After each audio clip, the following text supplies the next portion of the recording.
All right, so today we're talking about earnest money deposits and how do you do this the right way in New York, because this is one of the roadblocks. There's a few major roadblocks. I would say this is definitely one of them. And it's how do you start investing in New York? Or if you're an experienced guy, how do you get your, I would call it, deposit overhead down? Because if you don't know how to negotiate this, you're going to end up spending 50 grand a month in deposits.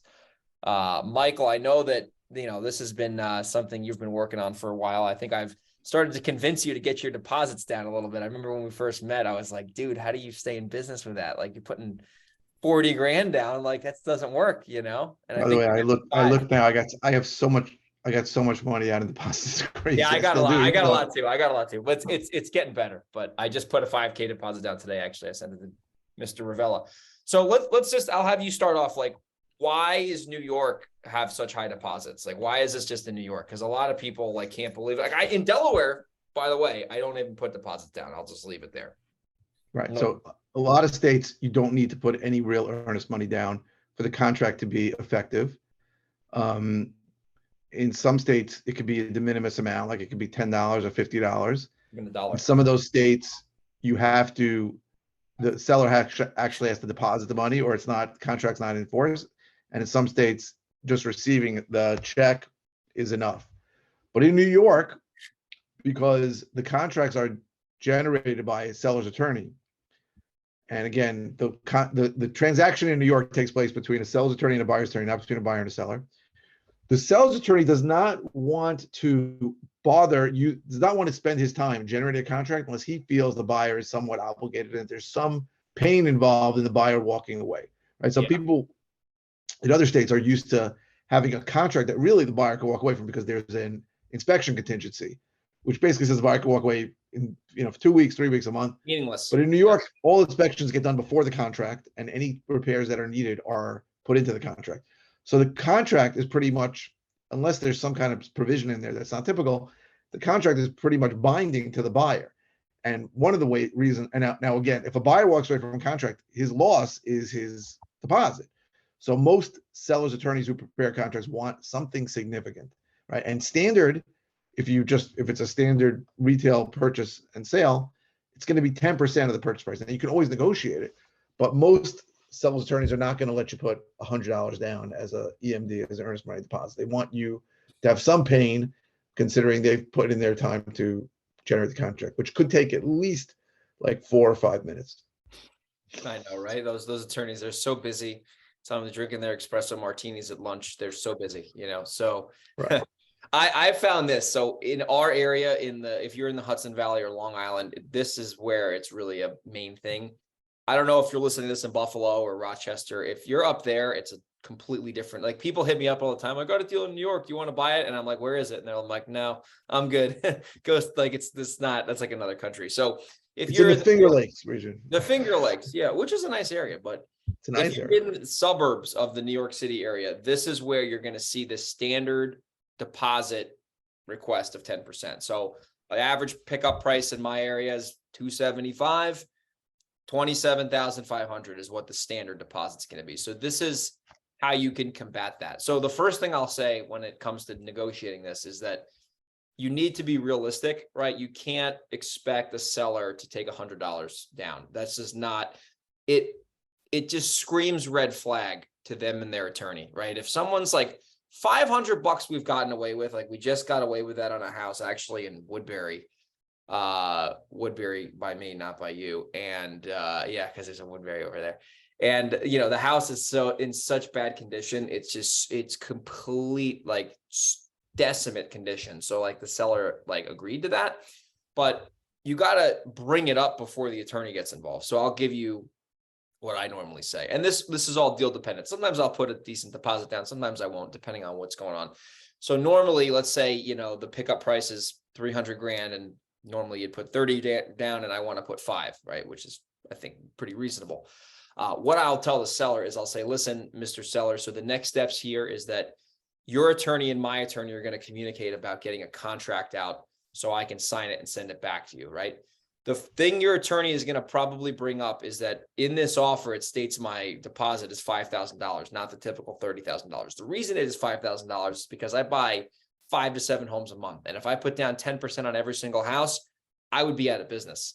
So we're buying the house as is, we're closing on it in 35, 40 days. And because of all that, we do put down a $5,000 deposit. Now, my question for you, Mr. Seller, is, are you okay with that? Does that work for you? And usually when they say yes to that, because 9 out of 10 times they will, then you say, okay. So when your attorney says, oh, I don't know why this guy's trying to put down $5,000, you can address your attorney and you can tell him exactly why I'm doing that. And you understand where I'm coming from, right?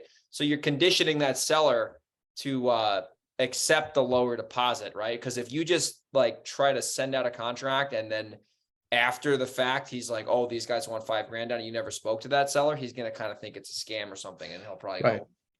You want to plant the seed, and that seller may never remember.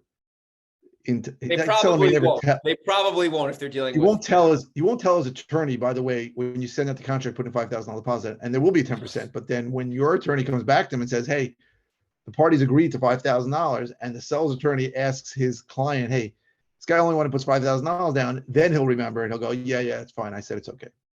100%, 100%. Yeah. So you got to condition the seller to accept that type of deposit. And that's another thing I wanted to mention here is like, you got to be realistic, right? If you're a wholesaler and you're not trying to close on this property, you got to understand that your risk is that deposit, and you need to make that deposit amount enough to get the seller to not see you're full of shit, but also not too much to where, like, you know, if the deal doesn't close for some reason, you're going to go, you know, all your money's gone or something like that. So like in my market, like if I'm really good, I can get away with like $1,000 to $3,000.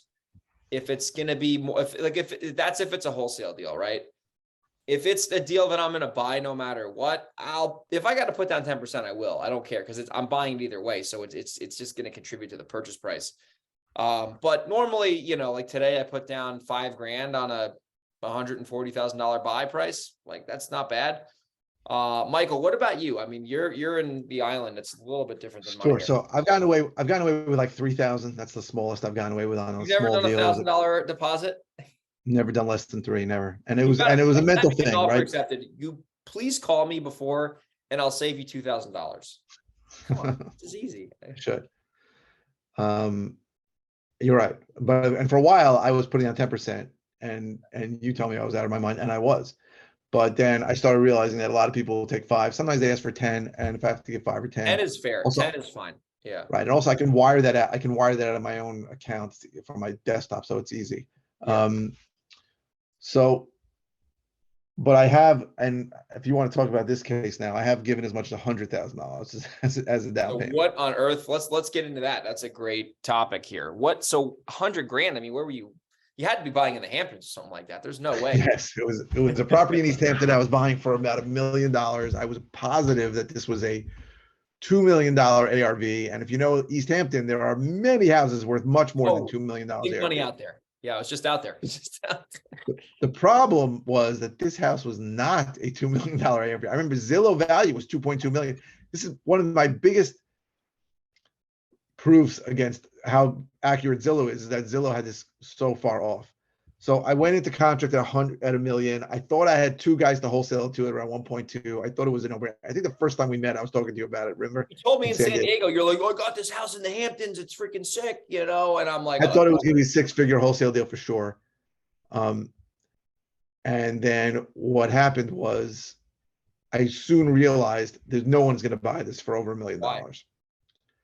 Because it was in a small part of the Hamptons that just wasn't really worth it. And the house it was a huge house, but needed a lot of work.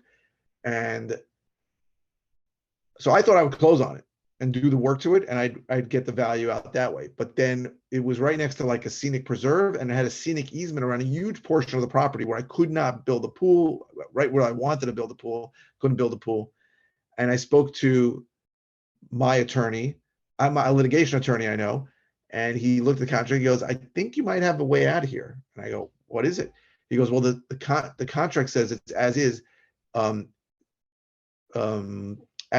pertains to a bunch of things, including utility easements." He goes, "So the contract says utility easements, but you have a scenic easement. You actually have legal grounds to get your money back." I'm like, "This is amazing." So we litigated. It took almost 2 years, but we won. We got the whole You went to $100,000 back. court and everything, like it was a whole lawsuit? I didn't appear, and it was during COVID, so everything took forever, and no one had to appear during COVID. But my attorney made a bunch of arguments against the other attorney. Now, and during that time, while this was going on, I wanted to know what the hell was going on with the house. I wanted people to go in and make lowball offers. I wanted to convince this guy. I don't know what the hell I was thinking, but then people were going to be careful. You might be committing tortious interference. And then I found he listed it, and they sold it for like $850,000, which is probably what it was worth. Wait a minute. This sounds really interesting. Oh, it wasn't like, because Jeremiah bought a property for 800 grand in East Hampton. I was there like literally 2 weeks ago. Yeah, It wasn't that house. It wasn't the house. No, Because he paid 800 for it and he knocked it down. no, not the same house. Not the So same house. definitely not. That would've been funny. So this one, so he sold it, and I Yeah. thought maybe that makes my position better. It didn't make any difference, but his position was this was an as-is contract, and I had people speak to him, and the seller, and they told me he's 100% sure he's going to keep the $100,000 deposit. No, he said something like, "I'll take $850 for it because I'm going to get another $100,000 because for my deposit." But my attorney's like, they're asking for summary judgment. I think we might have a case here, and he argued it, and we won. We won summary judgment. He requested summary judgment for them. The judge granted summary judgment for us, so we got the whole $100,000 back. That's crazy. How much did it cost you in legal fees to litigate that? What was the Not net? much, maybe 7-8 grand. Oh, so you basically got all your money back. Wow. Yeah, it was pretty good. I got lucky. I thought we were going to lose it all. I really did. I thought we had and my attorney said you got as much chance to win as to lose.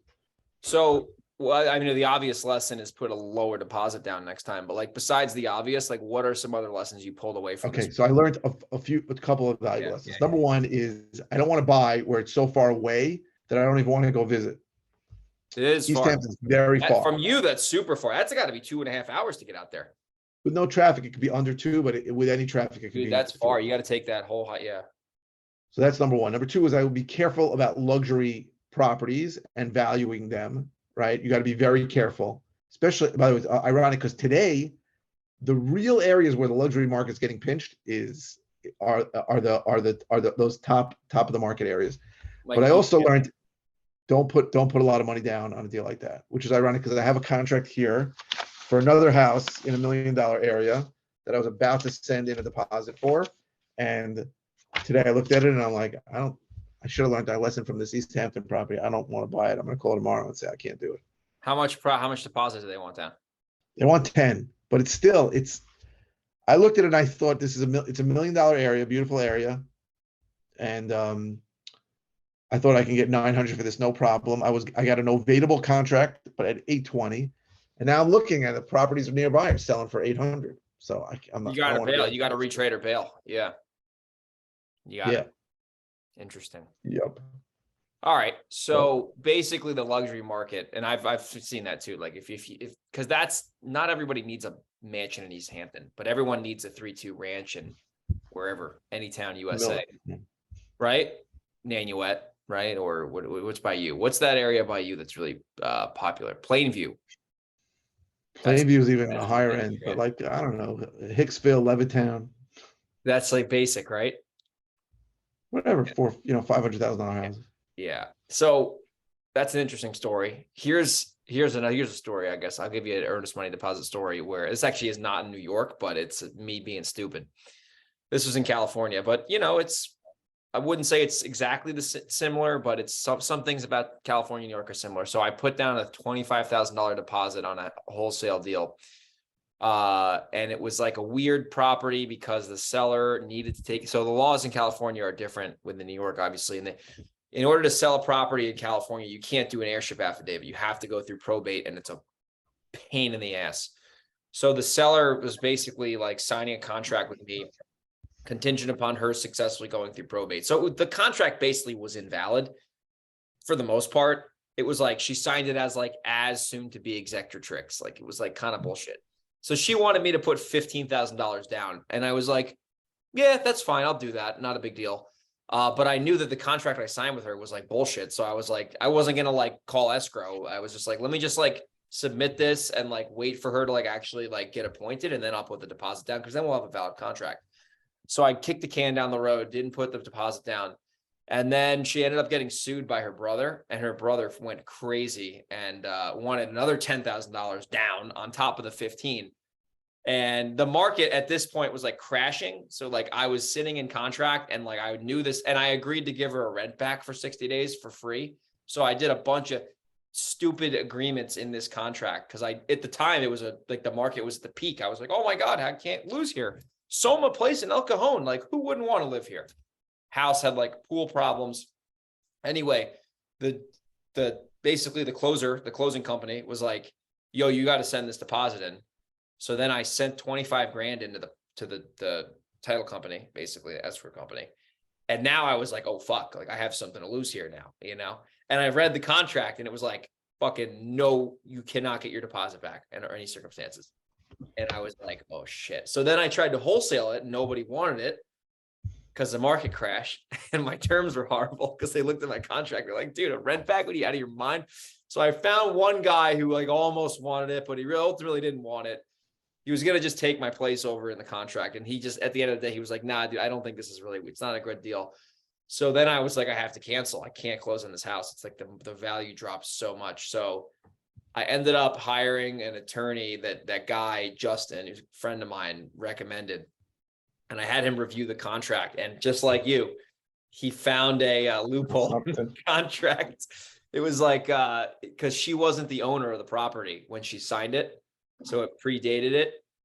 And he sent her this nasty letter and she shit her pants and gave me the money back and cost me $1,000. So I lost $1,000. But the point is this, here's a takeaway for everyone. If you get into a sticky situation like Michael and I mean, Michael's was definitely worse than mine. If you have an attorney, not your closing attorney, like an actual specialist attorney, a litigator, they will be able to help you more than your closing attorney will, because a lot of these like closing attorneys and escrow companies, like they don't really want conflict. They want to they don't like, they avoid conflict like the plague.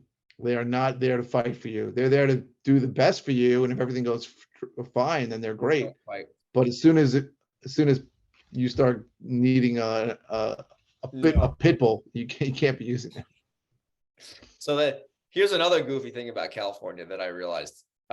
So if you need to, like, when you put your money into like the escrow account with a third party, in order for the seller to like give it back, and this says in Florida too, this is the same thing.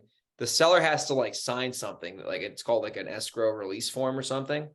So like if the seller like hates you or something, like you could basically have your money sit in escrow forever if the seller never signs it. So like the attorney had to get the lady to like sign everything, and it was this whole thing. But be careful when you put go ahead.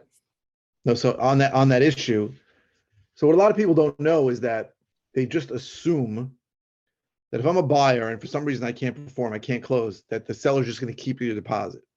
But it doesn't work that way. How does that work, actually? I've never had that. I've given my deposit. I had this happen last year. I put $3,500 down, I think, or $3,000 in Newburgh. And I said, dude, eat my deposit. I don't give a fuck. I didn't close. Like, my bad. I had a $20,000 deposit with a buyer who was supposed to close, scheduled to close, and couldn't close. Apparently she had a really bad attorney, because the attorney goes, yeah, just keep the deposit, we're releasing it. He didn't have to say that, right? He could have just, how does that work? He would have said, hey, let's split it. I probably would have said, okay, because I can't get that money until the other side agrees to give it to me.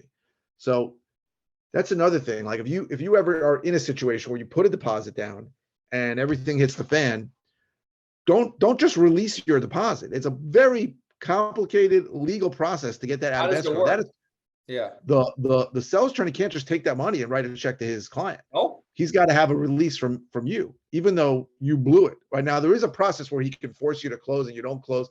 But even then, he's got to inform you about taking the money, and he still can't.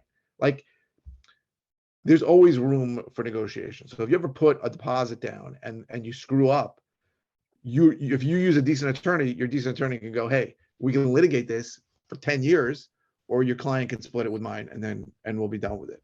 And I would say 9 times out of 10, they'll take it. So in New York, I didn't know this. So basically, the attorney just doesn't say like, because in the contract, usually it says like, if buyer defaults, sole remedy is the earnest money deposit, whatever that boilerplate language is. Right, but it's still, the money that's in escrow, it's not just, it doesn't automatically legally transfer to for the seller's account. There's a process, and it's a complicated process, and you can sue for it, and you can litigate it for 10,000 years if you want to. You could spend 50 times the amount of the deposit on legal fees if you want to. And if the seller realizes that you're going to sue him, if you're going to, I forgot what it's called, if you're going to like sue him to not use the funds, it can take forever, right? And most guys will just say, I'll take half and be done with it. Just get out of there. Going through it with one decent, nasty letter, that usually can be done. Interesting. Yeah, that's, I didn't know that. I thought it was more of like, cause I should have pushed back. Cause this guy, I bought here's a quick story. So I turned around, bought this, got in a contract on this property. It seemed like it was a good deal on paper, kind of like the one you just told me about. And then I actually went, I had the private money all lined up, ready to go. And something about the seller, he was a little like, he just didn't seem like he operated on the above. He didn't seem very above. He seemed like he was just a charlatan, to be honest with you. He just seemed very like, something about him, I just like, it kind of like alarmed me. So I actually went to the property. It was on 51 Chestnut in Newburgh. He ended up selling it to his neighbor. Fucking idiot. But anyway, so I showed up here, and like the whole house had like unpermitted work done. And I'm like, oh, no wonder. Like, thank God I went to this thing.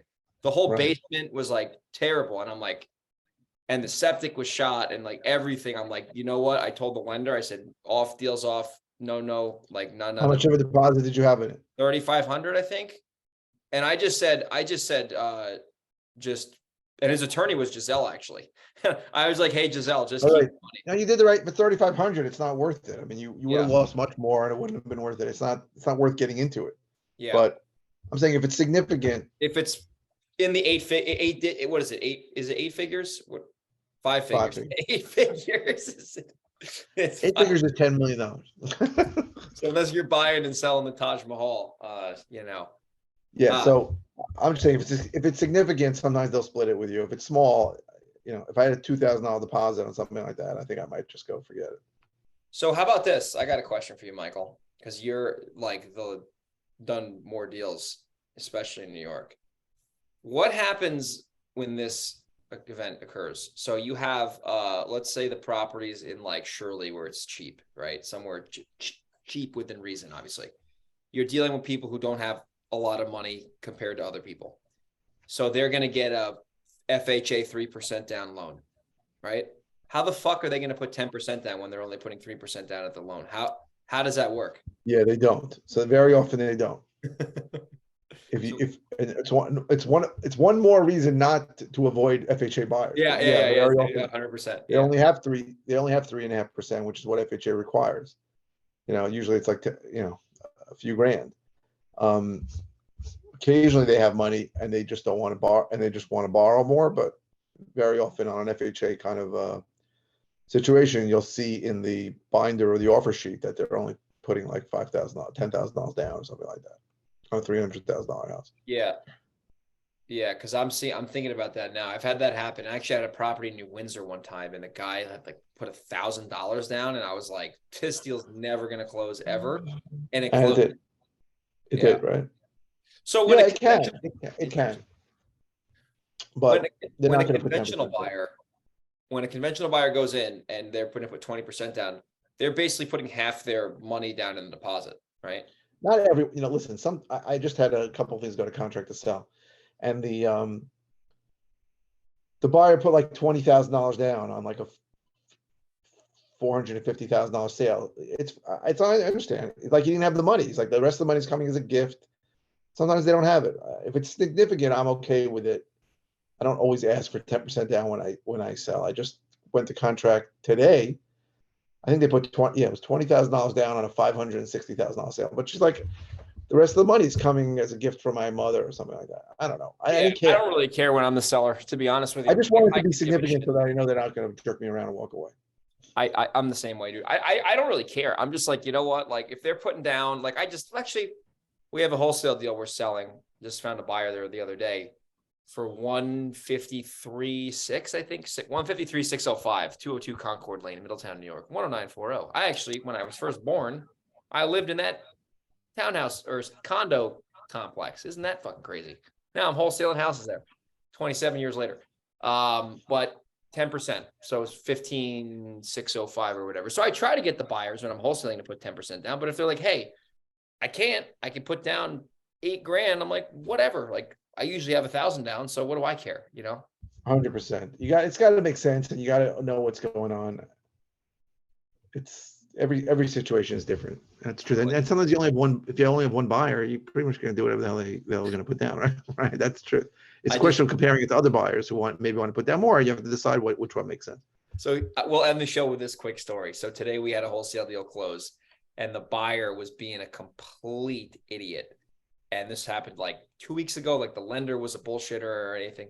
So I remember I was on the phone with a guy. What was this? This was when I was overseas. I said, listen, dude, if you don't close, that $10,000 check you wrote is going in my pocket. So just know this. If you don't find a way to get this done, that 10 grand is going into my pocket. And just know that. And he got pissed and he ended up closing today because he knew he had something to lose. So it's got to be enough to where it stings. That's the main takeaway. So hope people got value today. To summarize the show, number one, you need to set the seller's expectations. Number two, you need to be realistic, right? If you're in the tri-state area, don't put $100 down. It's not going to work ever, right? You're looking at— And don't put $100,000 down. That's probably not a good idea there. Yeah, I would never do that. Well, depending on what the deal is, but usually you're looking in the Hudson Valley, you're anywhere from 1 to 10 grand, and in Long Island, you're looking from 2,500 to 25,000. That's kind of, and then in Westchester, it's the same as Long Island. You're right. I've gotten away in like a really bougie area, Westchester. I got away with like $1,000, which was interesting. Well, good for you. Yeah. And then the other one we just did in Westchester, it was a lot. The deposit was like 35 or 40 grand, right? Non-refundable. So I was like, hope this works out. So anyway, if you get value from the show, subscribe, share it with people. Michael, I hope you have got a great evening. It's getting a little late over there in New York, and we'll talk with everyone in the next episode. See ya.